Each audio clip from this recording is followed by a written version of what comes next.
And wishing everybody a wonderful afternoon. It is remarkably in the mid 40s in north coastal Massachusetts, which is almost a miracle at this time of year. Excuse me, particularly as I was sitting in the same location about a week ago and it was 9 degrees Fahrenheit.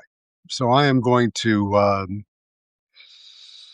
I take these things outside every day that I can if it's not pelting rain sideways, and normally I would do it in any case, except that it would screw up my microphone and make the listening experience even more painful than it is already for you nice people. So yeah, I'm going to ride it out. Excuse me. Today is excuse me. Today is orange is the new yellow, and for you youngins out there that aren't familiar with the vernacular of the middle of the last century, yellow is a beautiful color in its own right. It is part of the Ukrainian flag, so we think beautiful thoughts in that respect. But if somebody calls you yellow, then that means that you are a coward. You are scared. You are afraid. But more of more of the coward variety. Anybody can be scared. It's a scary world. There are bad people. There are stupid people that behave badly and cause risk and damage and death and grievous bodily injury. There are people that behave like unhinged racists. And all of the last four categories are pretty much contained in our executive branch. But orange is the new yellow. Orange, of course, is the color of your fearless leader. And yellow, I was um, I was thinking a little bit today about many of our friends that have helped us in times of need, our allies more broadly.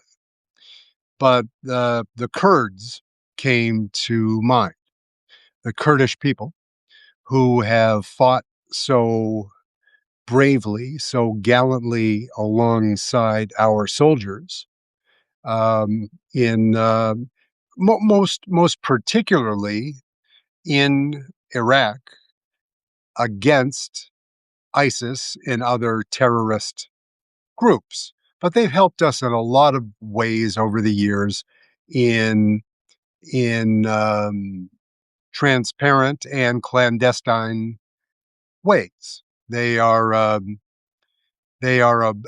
beautiful people that have been tireless patriots and allies of America, the USA, even against the backdrop of a fickle U.S.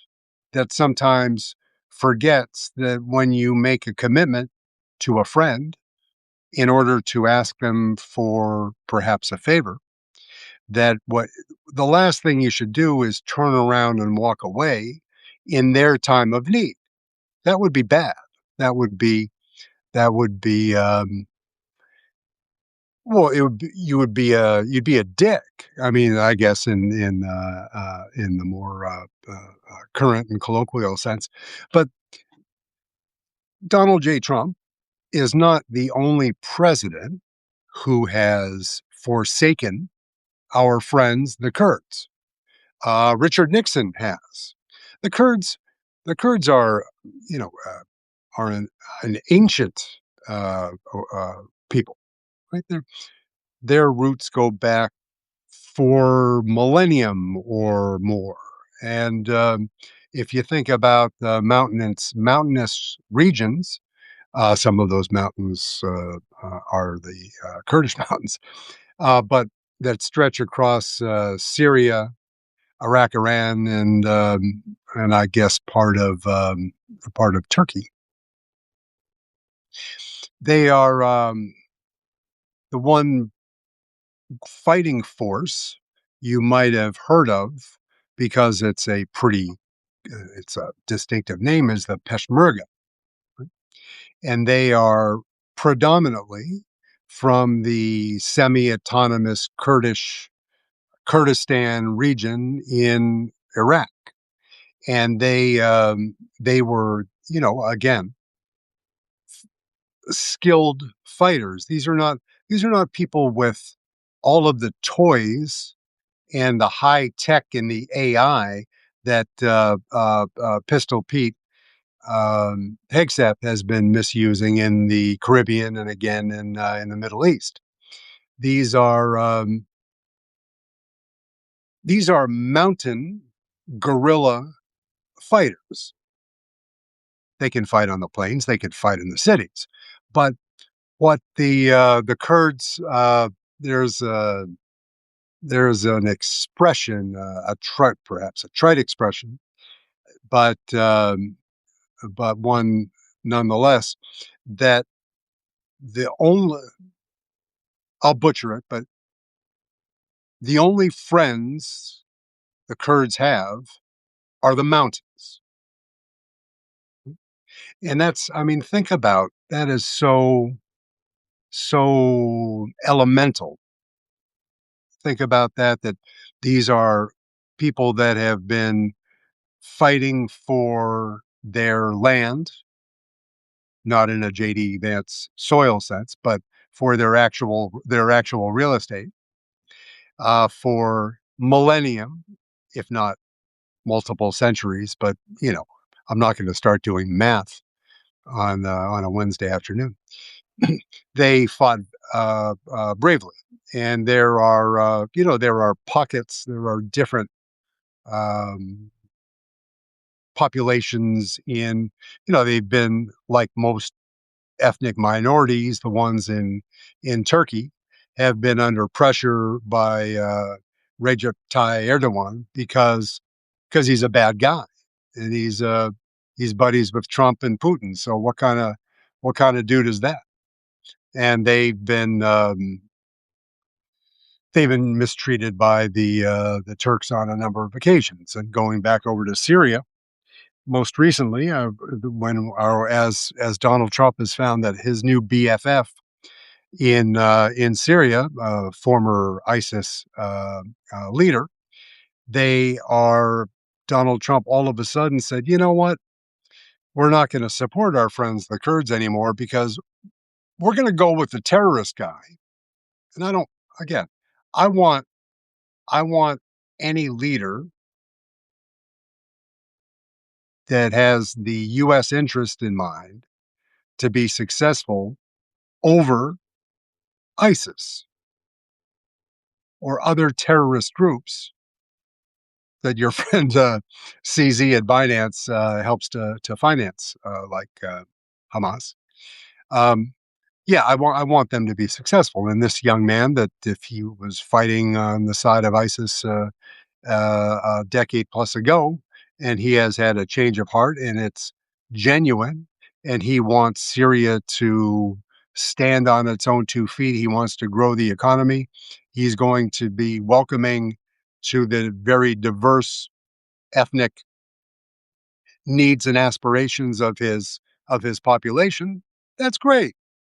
We did the same thing. I mean, one time, 250 years ago, as the 13 original colonies and the birth of the United States, and as I've made my thoughts pretty clear on that we're not celebrating 250 anythings, because until civil rights became a thing in our country, then we don't have any right to celebrate. But I'll revisit that. But that's often repeated. So what I was thinking about in the yellow category, though, people, apologists, when Donald Trump does something that is cowardly, people say, "Well, oh, he's just transactional. You know what? DJT is a businessman, And businessmen sometimes have to be transactional because they have to do the deal and they're on to the next thing. And he's a successful businessman. And in exhibit number one, I give you chapter 11 of the bankruptcy code. No, he's not a successful businessman. He is somebody who has been fortunate in the way that he's licensed his name and exploited that with, what was it, Mark Burnett, the whatever the producer's name at the Apprentice. Yeah, whatever. Great. He won. He won a certain cross section of these here American United States saw fit to return him to office. So obviously they know something I don't know, or something, or they're under an influence that I am not currently under. It's probably more accurate. So back to our friends, the Kurds. So after they've been disrespected, asked to help and fight some very bad people in a very tough environment, tough neighborhood, right? Our troops need your help, Kurds, please, to fight these these dead enders, these ISIS boys and girls, mostly boys, that are, you know, martyrdom is just fine with them. So people that are not afraid to die, it's part of the soldier ethos, but it doesn't mean be dumb before you die. That's kind of back to Pete Hegseth because it's that false bravado. I'm not besmirching his decision to serve his country, Pete Hegseth, but not every private deserves to be a general, Pete. Yeah. So here are these brave Kurdish militia, these fighters that are at home in the mountains, and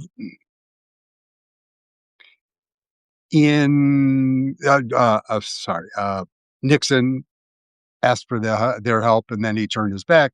Trump in 17 and 19, it's like, come and help us get these bad guys out.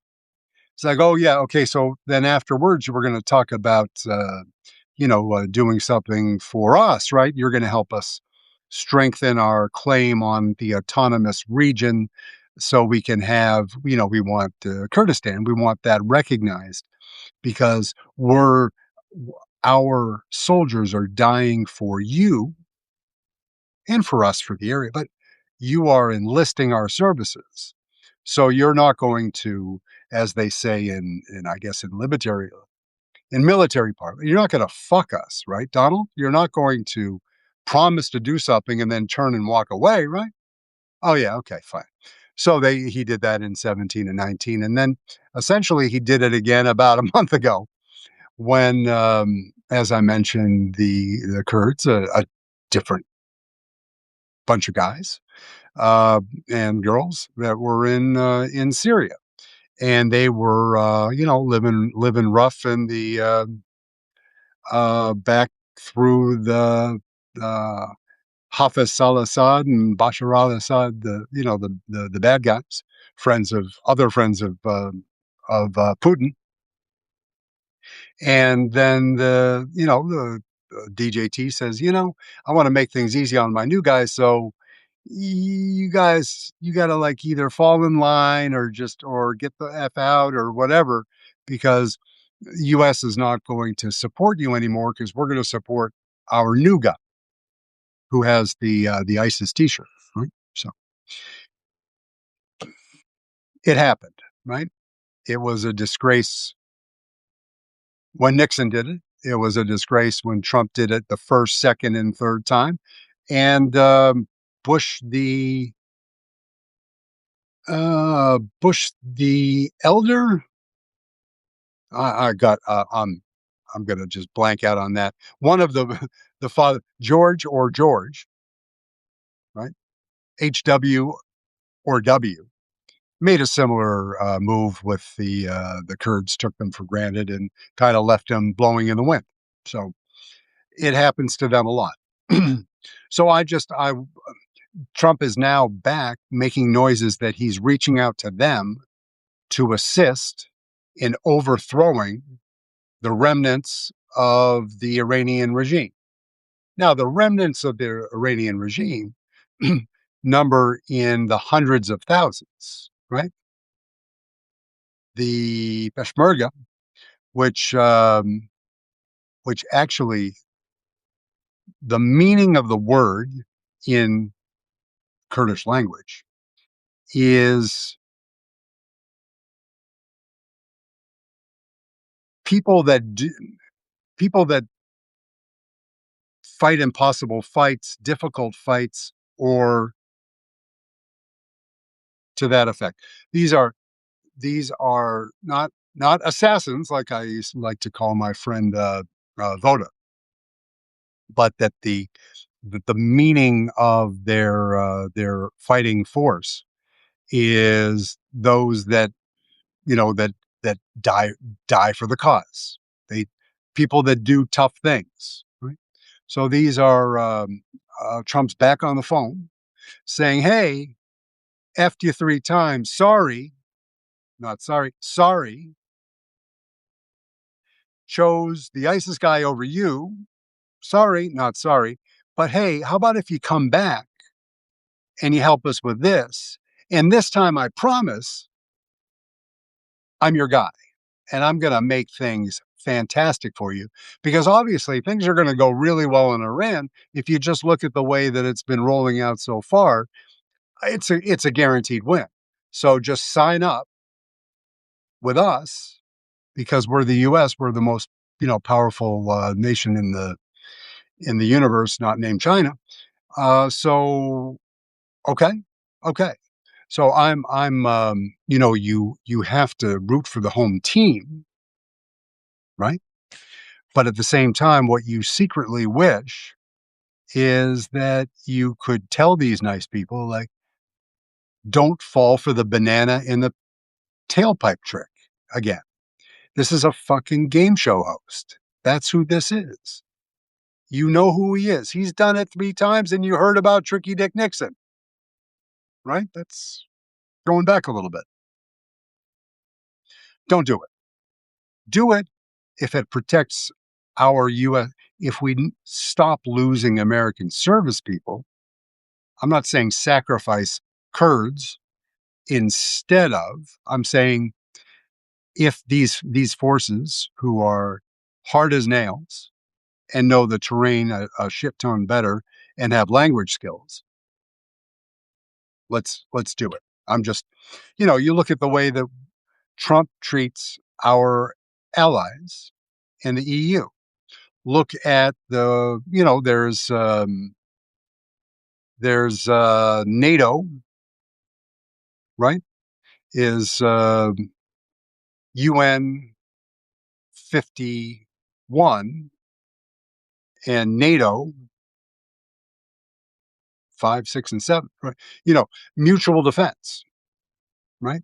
That we're as part of these great bodies, we promise, and the attack upon one is attack on all. And you look at what Trump has said, what JD Vance has said, what Marco Rubio has said. It's an embarrassment, you know, because there's Vladimir Putin doing everything he can with the help of his surrogates, including Trump, to destroy NATO and the EU, while Putin stands up the right wing extremists in Great Britain, France, Germany, and elsewhere. Right in Melania Trump's home country, Slovenia, in I mean, Austria is Austria is more Nazi than Nazi. That's Hitler's birthplace, and they haven't traveled too far from that center ever. They're ultra right in almost every respect. And then you have Giorgia Meloni in Italy. And I mean, thank God for our friends in Spain that are standing up and giving Trump the finger when it comes to, again, I want what's best for our troops. And so the whole you can land in Diego Garcia, that's not Spain, that's the UK, but the Diego Garcia landing rights. And then Spain saying, defensive purposes only, which gets the hackles up on the anti woke and anti anthropic Pistol Pete and Donald Trump. So yeah, I want the Kurds to get. I want their help. I want their help for our country because they're, like I said, these are not these are not fair weather friends. Are they the most supremely armed and trained fighting force that has ever existed on Earth? Perhaps not, but heart accounts for a lot in a tough fight, right? Excuse me. Are you gonna if you get knocked down, when you get knocked down, are you getting back up, right? And that doesn't have to you don't have to be the pugilist. That's anything in life, you get an illness or a challenge at your job, or to be totally shallow, you're all in on your sports team and they get annihilated in the Super Bowl. My, of course, my team didn't get annihilated; they lost. And I live in Boston, the greatest sports town in the world. So, who is more shallow than I, or than me? So, yeah. But I just when Trump was reaching back for the people, the first people he thought of were the Kurds. And in Trump's world, in Trump's addled brain, probably because this is the way a six-time draft dodging, cankle uh, uh, uh, warrior. Like, you know what? I pulled it over on them already 3 times. So they must be pushovers. They live in a very desperate part of the world. They don't live in Mar-a-Lago. They live in a part of the world where people have guns and there is ethnic tension, and these are tough people. And they take pride in the fact that take, they stand up for their team, their people. And there's dissension in and amongst different Kurdish groups, subgroups. Right? Happens everywhere. I mean, look at us, right? Even the people in this country with the unhealthy skin tone like I have can't even figure out how to get along. So why should the Kurds be any different? And they've been, again, 4,000 years or something like that. I want to pour one out for the Kurds. I want to thank them for their service, for everything they've done to keep American and coalition troops safe in prior fights, mostly in Iraq, mostly against ISIS and other terrorist groups. But, these are people that lived in Iraq and were also had got Saddam Hussein. You might have read about him, chemical weapons, you know. Now, I'm not going down the do they, don't they have WMD, that whole, we're not relitigating Colin Powell. Saddam Hussein used chemical weapons on the Kurds and other ethnic minorities in his own country. That is incontrovertible fact. It happened more than once, and he seemed to do it with a great deal of ease and joy. So, yeah. So that's a a subset of now. d- If the Kurds say "f no, thank you, no sir," because you effed us 3 times and we don't want to make it 4. In any case, the Kurds, they're not, they one center of influence is the Kurdistan region, which is in Iraq. Can you just call and say, the Peshmerga, we want all 120,000 of you to rush Tehran? That ain't how it works, because there are plenty of indigenous Kurds currently on the ground living lives in Iran. How can you mobilize their strength to level things out in Iran when the US doesn't seem to have a cohesive plan otherwise? Going to be tough. But at least there is there is a group that we can count on if we're put in a position where we need to count on people on the ground. And I'm not, the Persian part of the population in Iran, as we talked about, is it 38 to 42%, something like that. Of course, those are Americans. It's half of freaking Los Angeles. It is yeah, it's a lot of folks that live in the United States. Those are our friends. Those are people we went to school with, and were generally better students than I was. That's for sure. Those are our people, and those were, a lot of times, they were the from the Persian part of the Iranian Republic. Right? So yeah, but thank you to the Kurds. Thank you for standing by us when we asked, and thank you for being there even after we disrespected you. And since we still have a little more time with DJT, if the poly market had odds, I would say that there's a good chance he's going to do it again. So, I'd rather bet on myself than bet against myself. But since